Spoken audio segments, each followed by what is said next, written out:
सेनाले हस्तक्षेप गर्छ यस्तो अवस्थामा हस्तक्षेप गर्नै पर्छ। त्यो हस्तक्षेप चाहे त्यो कुनै सेनाले गरोस् या राजाले गरोस् या कुनै दलले गरोस्, जे होस् एनार्की पछि हुने काम हस्तक्षेप हो राजनीतिक शास्त्रीय हिसाबले भन्ने हो भने।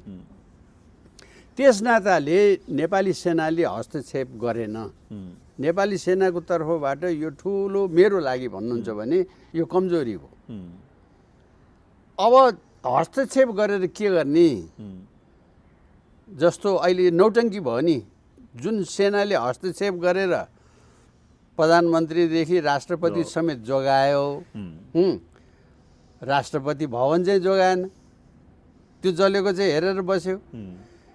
प्रधानमन्त्री चाहिँ जोगायो, प्रधानमन्त्री मन्त्रीहरू चाहिँ जोगायो, मन्त्री क्वार्टर चाहिँ जोगाएन हैन। त मन्त्री क्वार्टर पनि जोगाउनको निमित्त उसले के गर्नु पर्थ्यो भने सरकार फेर्नु पर्थ्यो।